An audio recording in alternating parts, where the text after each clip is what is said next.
really passionate about polyvagal theory and bringing that into our attachment styles. As I said before, that's because when it comes to attachment, the way that they're created is through our early bonding and caregivers when growing up. So how we were treated on, it's kind of repetitively growing up, and the certain coping mechanisms that our caregivers had that impacted us when in relationship with another. Now that has very much connection, that connects very much to our nervous system. So I'm going to bring in attachment styles and connect it in with polyvagal theory. And at the top there, you can see that polyvagal theory was developed by Stephen Purges. The theory that I talk about as well, Deb Dana talks about too, the way that I explain it on the ladder, that's Deb Dana's work. So understanding how our nervous system responds to people, danger, and connection. So it's really important to understand that. So we know, for me personally, the reason why I teach this, and I want to teach this on such a deep level, is because I want us to have more empathy and connection with each other. And I know that through knowing your attachment style, how you show up in relationship, and really owning that part, then we are going to connect more and empathize with other people more through our own healing. So this is why I teach this. So at the top of the ladder, as we know, that's where safe and social lives. It's where we feel safe, connected, grounded, engaged. So no matter what attachment style you are, at the top of the ladder, you will feel this with people. You'll feel support, empathy, curiosity, healthy relationship dynamics. So this is when we're feeling secure. And that's your secure attachment. Sympathetic is more fight flight, when we sense danger or systems move into action, either to fight or flee. So this can show up in anxiety, urgency, leaving, or anger in relationships. And then we've got the shutdown collapse, when connection or escape when connection or escape feels impossible. So we feel like we can't leave the situation. We shut down and we disconnect, numb out, and we can feel helplessness. So in terms of attachment styles, as you can see at the top, I've got there, the nervous system is immature when we're born. So we are relying on our caregivers for our emotional regulation. So depending on where they were at in their own state will really mirror for us what sort of was happening in our inner world, even as children. So through repetitive interaction, we learn what to expect from our caregivers. So you've got your attachment styles, you've got your secure, your anxious, your avoidant, and your disorganized.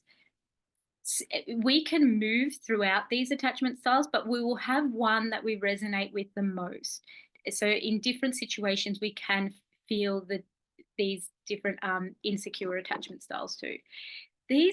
And it's important to know that anxious, avoidant, and disorganized attachment has all come from some kind of neglect growing up. So either it's emotional, physical neglect.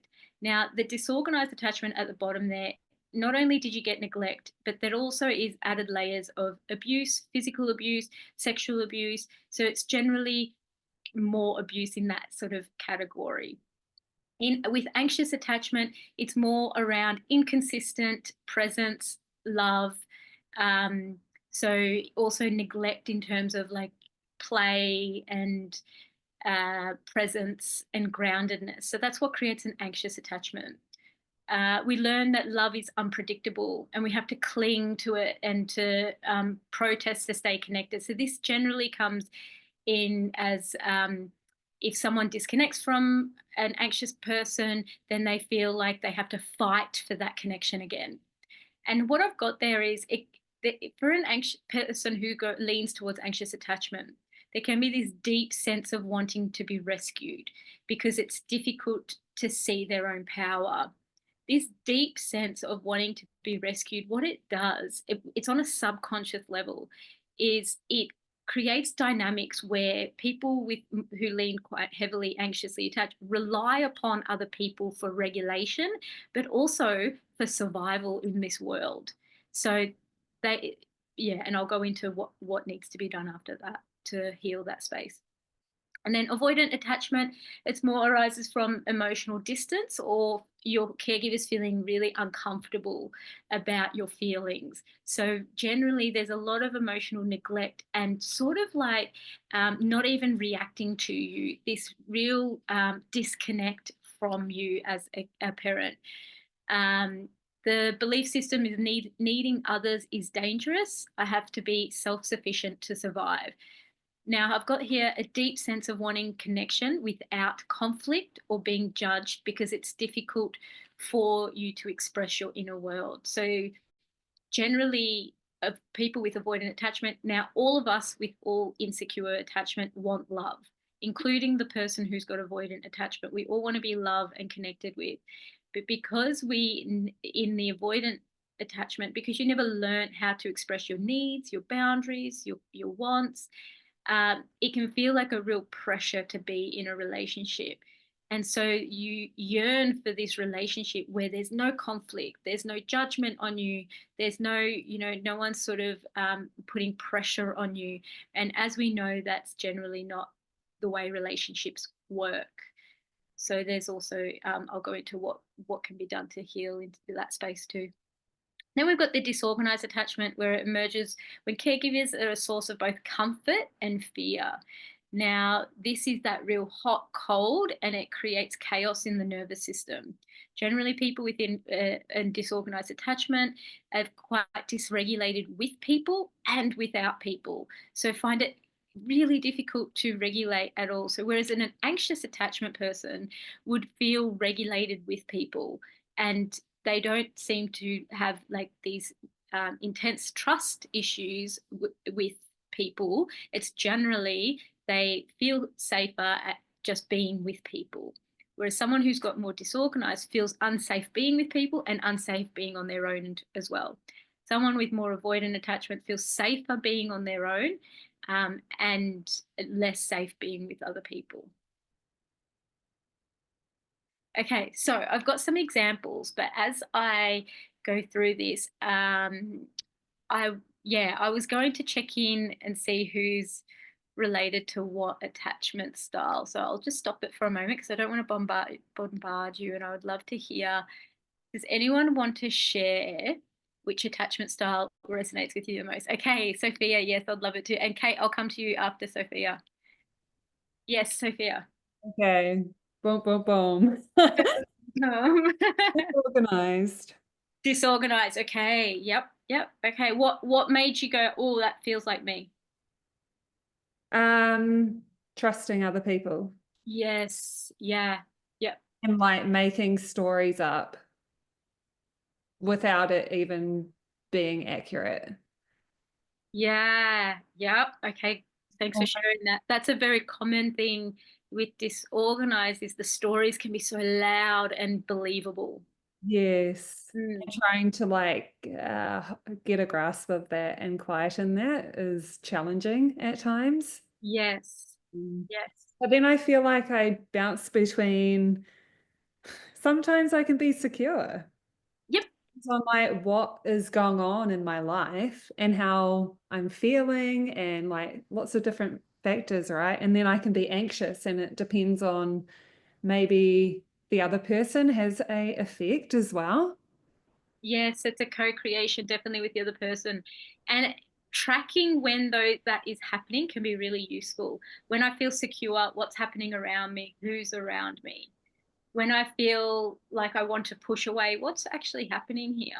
So you can start to track that. Thanks, Sophia. I'll go to Kate and yeah, I'm going to go deeper into this so you'll get more information. Kate, which one do you resonate with?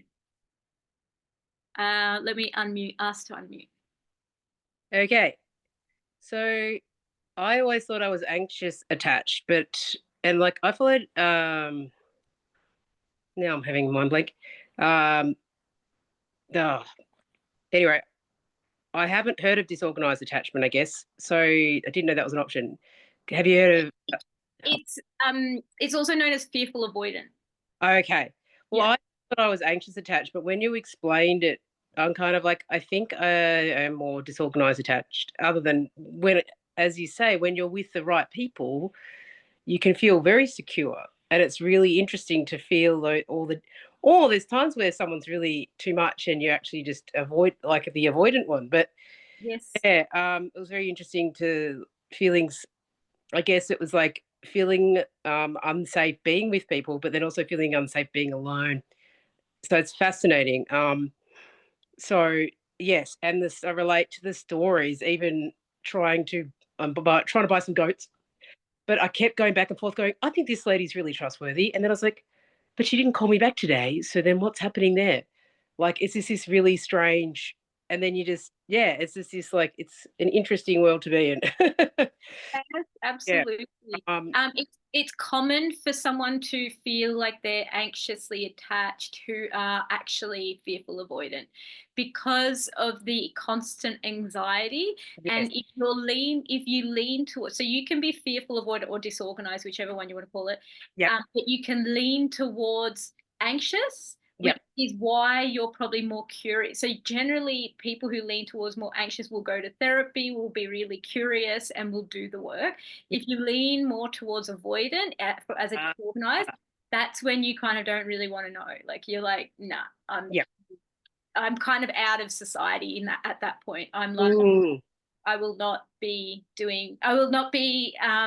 exploring this any further, you know. at So it. Yeah. So yeah, wow. So why can't I think of it now? Stan Tatkin, like Wired for Love, he simplified it into the wave, the island, and the anchor. So there was yeah, three choices. You've added in a third because I liked reading his. Yeah, he simplified but yes, then there's this other one. that's great. That's good resource for people. When it's simplified, it can be a lot easier. Yeah, Mm, yeah. right. Thanks, Kate. Thank you. You don't have to share if you don't want, Tracy, but I'd love to hear. Thank you. I definitely related to avoidant, and I think that's what I've sort of had passed down. Yes. Just the hyper independence that it hard to express needs and boundaries, definitely. And the big one for me, the moment that I'm having issue with, especially with family, is just that feeling of wanting connection, but without the judgment. And yeah, and so that's definitely fully resonating with me. But I also find that I attract in anxious styles as well because of that. They have that cling and that want to regulate with people, and so I want that love and connection. And so then I end up connecting with them, but I find myself getting really drained because I don't have the boundaries, and then yeah, end up sort of resenting. So yeah, I think there Really was some good good stuff point. in there. Really good point because anxious attach when will show because anxious attached don't have like this wall up, they have this like softness, almost this warmth about them because they so want connection and love that they will come in and they will be like, what do you need, what do you want, I'm here for you, like, so they sort of they want that connection balanced out. It's actually quite beautiful, obviously, like anything balanced out. But generally, the reason why I notice where you're attracted, it's with qualities that people have that we have kind of suppressed a little in ourselves. So we're attracted to those qualities because we don't feel like we can access them within ourselves. So we access them through that person. Yep, definitely resonates. Okay, great. I'm going to go back to sharing and go a little deeper into this. Yeah, keep writing down questions, any notes. Great. Okay.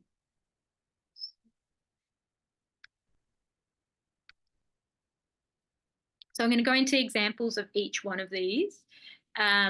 So with anxious attached, I've got an example around, oh, I thought I added another one in here. That's okay. What is it like if I'm anxious attached and I'm at the top of the ladder in relationship with another? I know I can ask for connection without fear. Now, generally with anxious attached, because they have a fear of being needy, it leaks out in a way of manipulation. So it can be control and manipulation rather than asking directly for what they want. I would really love to spend time with you today because I feel like we haven't spent enough time, and quality time is one of my love languages. That would be expressing it directly, and that would mean that you're up the top of the ladder. When someone with anxious attachment is in the middle, so fight flight of the ladder, they're like, if I don't fix this now, I'll be abandoned. So this is more on a subconscious level thinking. So generally what will happen is if there's a conflict or if there's some sort of disconnection in the relationship, the person with anxious attachment will lean in, like this example here. So Olivia and Ben have been together for 7 years. When Ben becomes quiet or distracted, Olivia's nervous system spirals into a panic. So that's a fight-flight response. She texts him repeatedly, fearing abandonment. When Ben responds, she feels relief, but also feels resentment and fear that it will happen again. So that's where the abandonment can come in. So how the protector shows up in this space is the fear of abandonment builds this inner urgency that turns connection into control. So it's like, you have to get back to me or else I will be really upset. So get close fast, fix it now, or you'll be left. So that's a real fear of abandonment. How it unintentionally hurts others. Anxious partners may unknowingly put pressure on the other to consistently soothe their emotional spikes, creating a dynamic where love feels conditional, showing up exactly how I need or I spiral. This can feel suffocating and manipulative to their partner.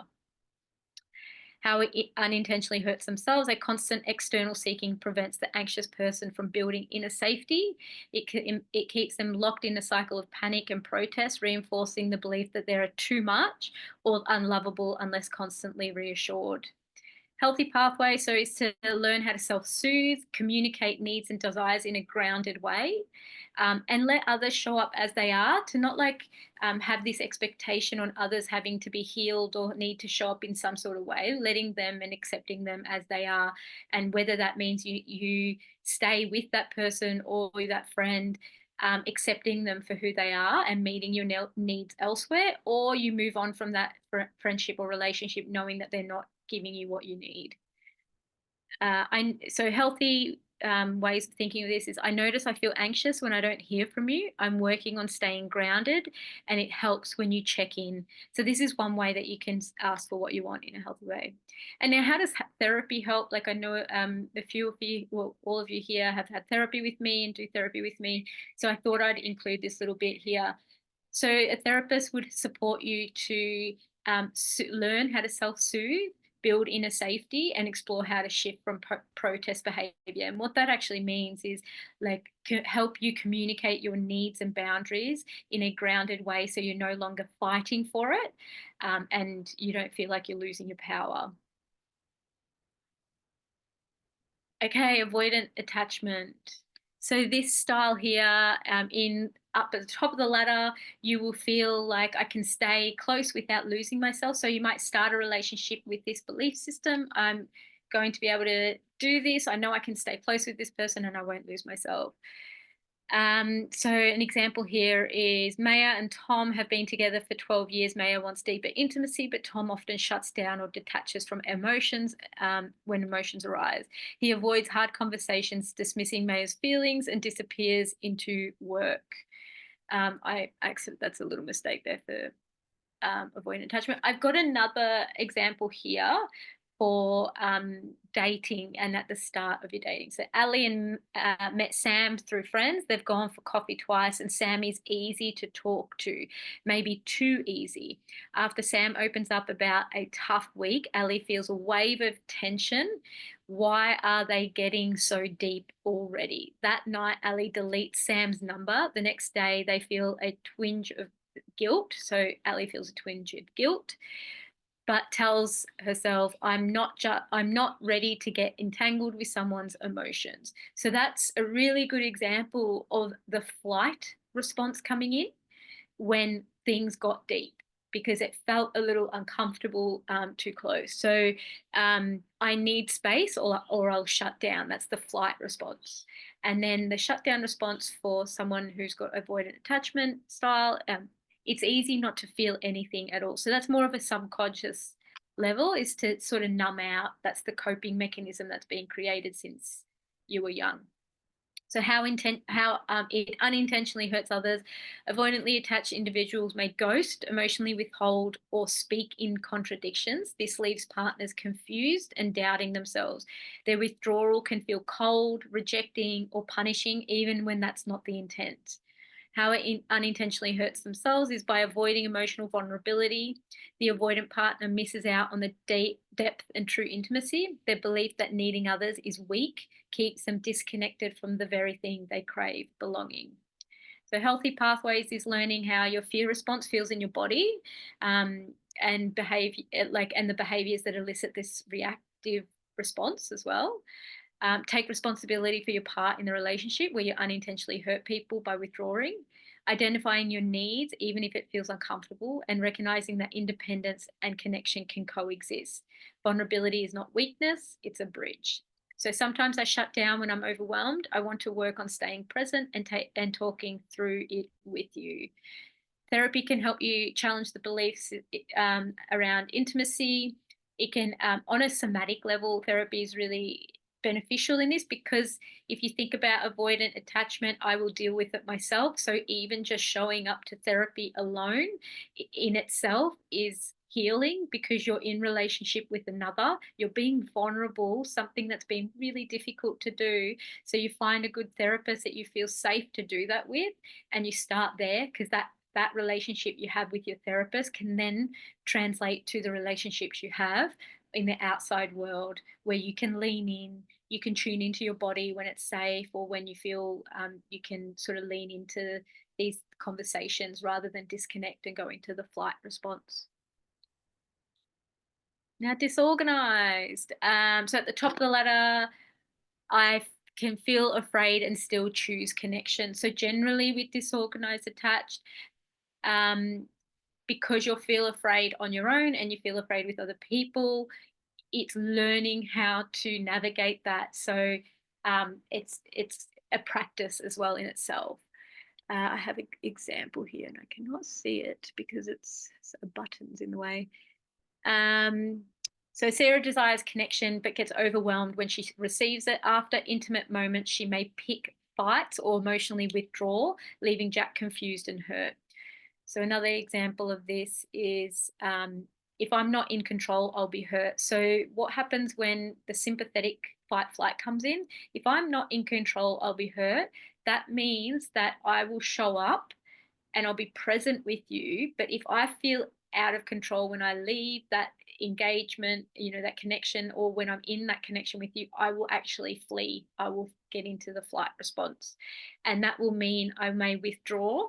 So I'll be really present and then I may withdraw. And so Tasha met Drew online. The chemistry was instant. They texted all day, flirted hard, and made plans for a date. After the first kiss, something shifted. Tasha went quiet for 2 days, then sent a vague message about needing space. But when Drew pulled back, Tasha panicked and accused them of being distant. Drew was confused. Tasha felt ashamed, but also angry. Why do I always mess up? So in someone who's got disorganized attachment, how do you unintentionally hurt others? Is you swing from pulling people close and then pushing them away. So it's got this hot, cold sort of dynamic. Mistrust or reactivity to stories, and partners walking. So then partners feel like they're walking on eggshells, because they're like, when is this person going to go cold and push away? They're warm right now. I don't know if I'm going to do something wrong. This leads to, so then if we go into like how it hurts self, internal chaos, past trauma makes it hard to feel safe anywhere. Even healthy love feels threatening. This leads to self-sabotage and reinforces beliefs no one can be trusted, not even me. So on shutdown, I can't trust anyone. It's safer to disappear. Healthy pathways. So begin differentiating past fear from present safety. Learn to slow down, recognize trauma-based narratives, and build internal trust before external trust. And that's really important. So part of me feels like I'm being set up for betrayal, even though nothing has happened. I want to understand that fear better before I react. What therapy does is, again, similar to avoidant attached style, it helps you be in relationship with someone who is also aware of their own process. Because with disorganized, one of the hardest things to do is start to observe the mind stories and identify with it. So actually remove the identity to those stories, and they can be quite ingrained because they created survival for you growing up, believing those stories actually was helpful once upon a time. Whereas as adults now, it's no longer become helpful because the wounding is actually in the body. So the dysregulation happens in the nervous system, and then the stories come from past experiences. So working on the activation. So all three attachment styles, working on your activations and processing them is actually what gets you to really understanding what's true and what's not. What are my needs and what do I need to express, and how am I contributing to this dynamic that I'm creating? So the key here is learning to self-regulate and co-regulate. So self-regulating, super important for people with more of an anxious attachment. It's actually important for all three styles, specifically anxious attachment, because that's their main coping mechanism is to co-regulate with others. For avoidant attachment, it's leaning into co-regulation with safe people who are connected and attuned. And then as you build confidence, you'll find that you can lean in even when someone might not agree with you or may judge you for it. And then disorganized, it's learning both, right? It's learning to self-regulate and co-regulate in that space. So how did we go? Any questions?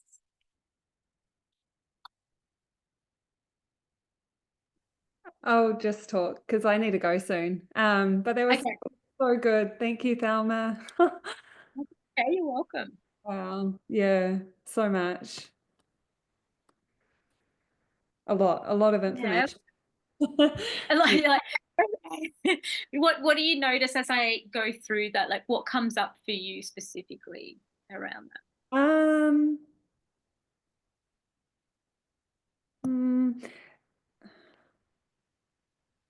I feel like a little bit of grief, maybe, for like, yeah, Yes, just for the so recognition important. of just like Yes, for just kind of shining a light on this topic again, because I feel like I haven't for a while, and just some deep understanding as to why I show up the way I do and how important it is to know other people's attachment styles, especially like in relationships.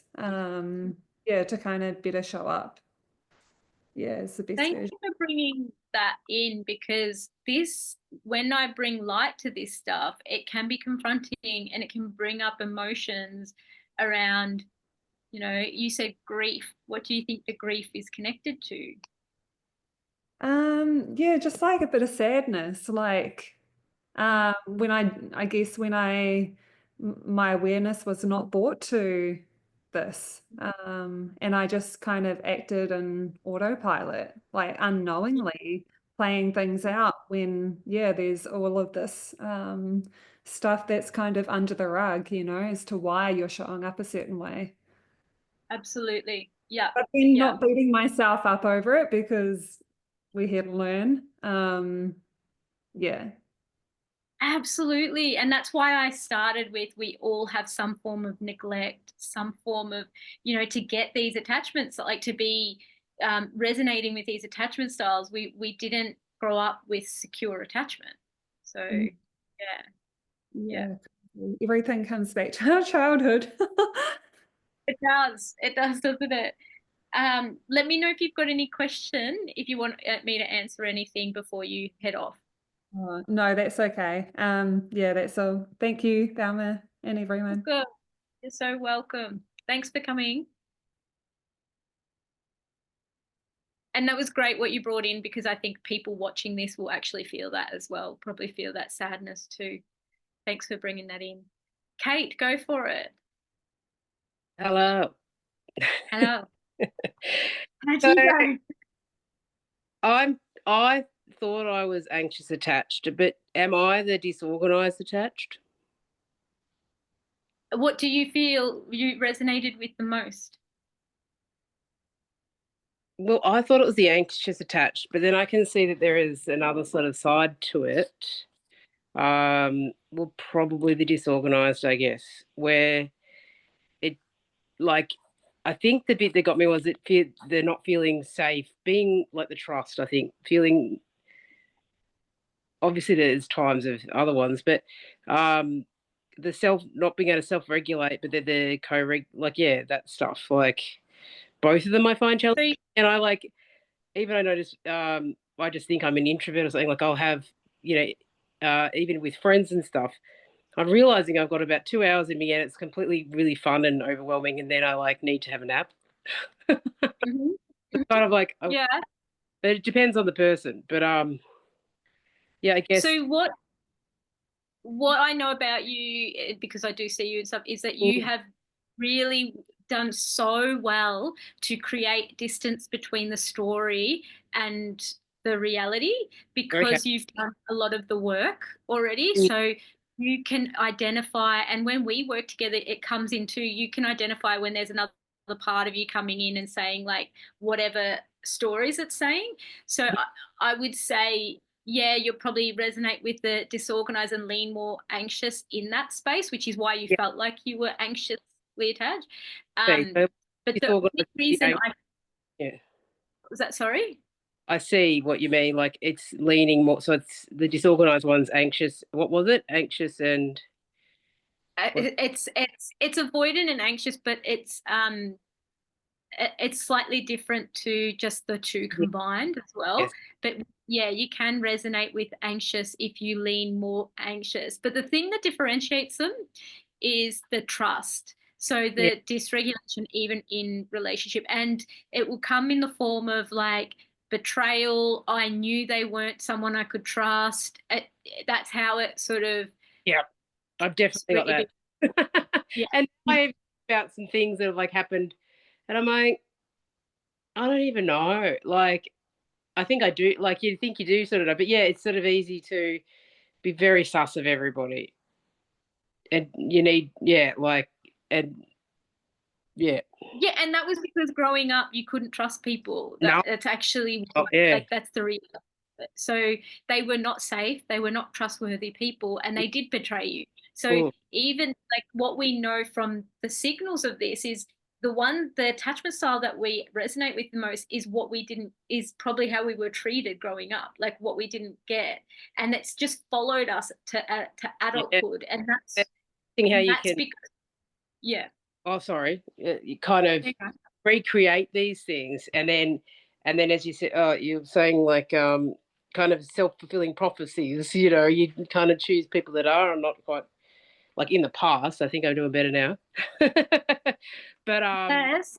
yeah, it's just very interesting. And once I'm again, glad you brought I'm glad you brought in the recreating, because when we don't know the styles and we haven't been informed of like mm, attachment styles, we do recreate these dynamics, because that's the trauma bond that can happen. it's quite And so confusing. Yeah. Oh, sorry. I'm terribly sorry. I keep yeah. talking. Um, I thought my mum was the avoidant one. But then I'm like, you know what? I think she's um, actually the disorganized one, because I was like, she does the manipulating stuff too, though. Like she's a bit, like I felt abandoned by her, but it's sort of quite interesting going, oh, there's this other one. um, yeah. So So so generally with disorganized, the parent or caregivers were unpredictable. One minute yeah, they're caring, the next minute they're dangerous and they feel scary. yeah, yeah. Yeah. Yeah. Mm. And so then, and then going into adulthood, you're sort of like, at any minute, this person could turn, kind of thing. Yeah. Yeah. Yeah. Yeah. Well, and this is the thing. So, like, just coming back to, because I think this will be good in the replay, and I'll come to you, Tracy, too. I haven't forgotten. But the important thing to know is when we're missing certain needs growing up, it creates belief systems about ourselves, which is why we go into relationships that reinforce these belief systems. And it's not until we identify them and start to integrate parts of ourselves that are reinforcing. So I'll give you an example. As anxious, I'm more lean towards anxious attachment. And what I had was, I felt like I needed to be rescued. I couldn't see my confidence or my power, my strength. I was very dysregulated and relied on other people, including my partners, to regulate me. So I had this real needy sort of kind of energy, but I would pick people who couldn't meet those needs as well. So that created this belief system that I was needy and there was something wrong with me, which reinforced that I'm unlovable, don't have any value, I'm weak. So it like reinforced these dynamics. And it wasn't until I started to break free from those relationships, do the inner work on myself, build my own business, step into my purpose, that I actually started going, I was in a fog, like who was I back then? And then I was able to see how I held myself back because of the contrast of It's where bizarre. It's crazy. Yeah, I can see how there's this like there is a sadness around it. My life could have been very different, but like it is what it is. Could I still really relate to the anxious attachment, but like through doing therapy, can you move around in there? Like, obviously, I feel like I'm regressing a little bit. I don't know, because I can see I really, all the really wanting people to self-regulate me and everything like that. But yeah. And that's okay, because you're learning self-regulation and co-regulation. So as long as your partner meets you there and doesn't make you feel needy or all these things, then that's okay. There's nothing wrong with that. Yeah, no, I don't think anymore, actually. I never thought about that, but I used to really feel very needy. Like, oh no, I'm doing it again. Like this. So what the theory is to come back up the ladder. So as you're coming out of disorganized, you will go through an anxious stage of going through that. It's kind of like you're starting to like really connect with yourself and others. Being more in fight flight means you're really a lot more connected to your feelings and your fear responses and like that. So you're coming back up the ladder, but you will go through an anxious time to then get to feel secure in relationship. And it will vary. There will be a flow in that. With being disorganized, the other thing I wanted to bring in, people think like these are all bad things, but we actually create superpowers from it. And remember, your superpower is resourcefulness, and it is probably because of your upbringing. So I know it's like me being like look at the positive, but I'm not trying to say it like that. I'm more like, we create zones of genius that balanced out. They're like, it's incredible. So as soon as you start doing the healing work, you amplify your zone of genius. Yeah. Yeah. So I'll go to Tracy. Is that all good, Kate? Yes. Yeah, that's good. Yeah. Yeah. Awesome. Oh, sorry. Thank you. I think I muted you. You unmuted yourself. Yeah. Great minds think alike. Yeah, I really resonate with all of that, and I find it's been really helpful for me because I understand now why I do what I do with the avoidant, and I understand too that I attract that anxiousness and then deplete myself, and I don't have the boundaries and things. So that's good. My big struggle at the moment is with my family and with them not having the emotional intelligence and want to work on themselves to understand. I'm finding it really hard to speak my truth and try and set my boundaries when they don't see it, and they basically interpret it as criticism, being harsh.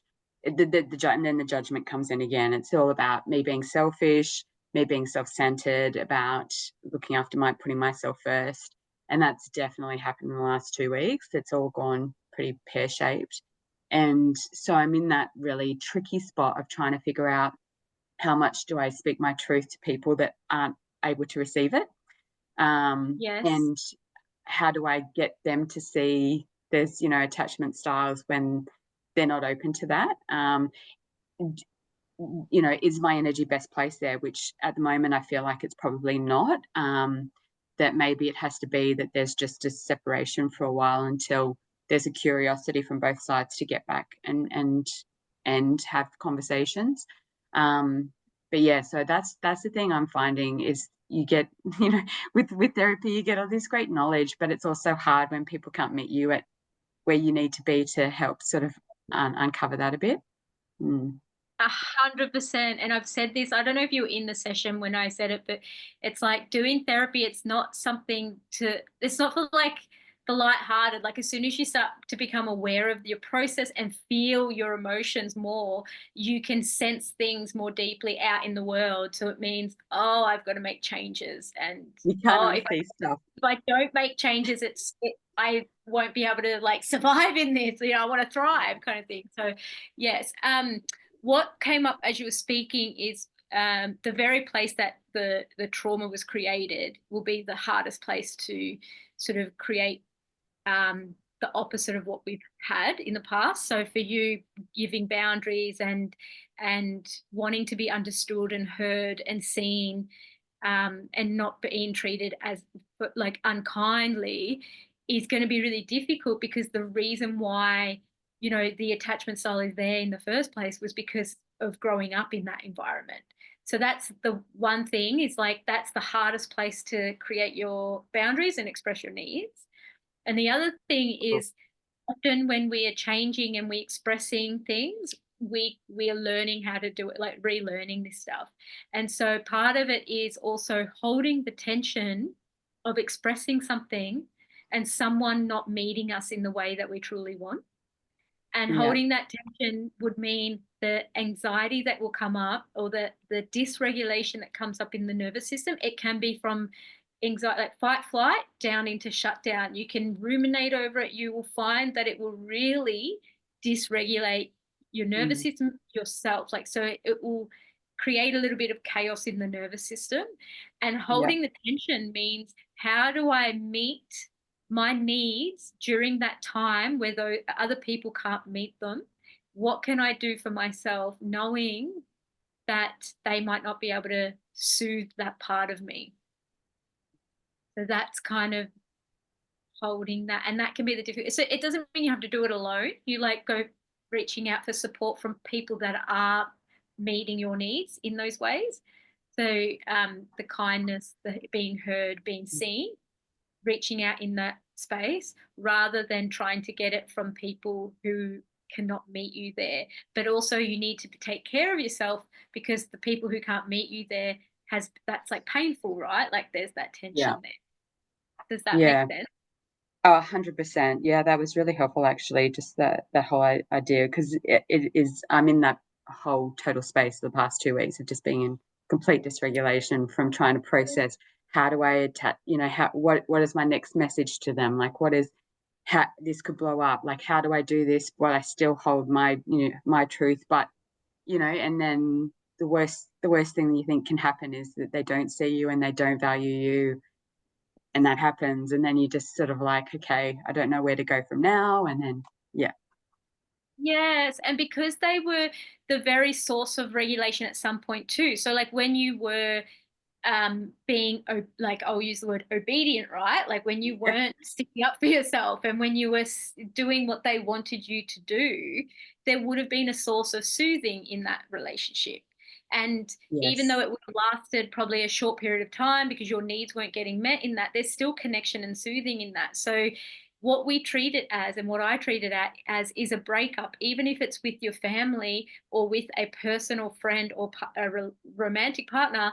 Your nervous system is feeling it feels like abandonment. It feels like disconnect, rejection. It's like this breaking of connection. We are wired for connection as humans. So I would treat it like a breakup for your nervous system. Yeah, that makes so much sense. Thank you. Yeah, you're so welcome. It's important that we know that, so we can like nurture ourselves through it and be like, oh, okay, this is why I've been so dysregulated this whole time. It's so fair enough. Like when I'm wired for connection, and you grew up with that family, right? Like it's yeah. That's amazing. Thank you. So welcome. Do you both have any other questions before we finish up today? Nice. So good seeing you. So much good stuff. Great. I will probably continue on with more of these sort of information. I am looking at creating some meditation guides and things like that, so keep an eye out for them. But other than that, it was such a pleasure being on here with you, and thanks for showing up, making it more exciting for me when I get to teach this stuff. Thank you. Thanks, Emma. It was amazing. Bye. See ya.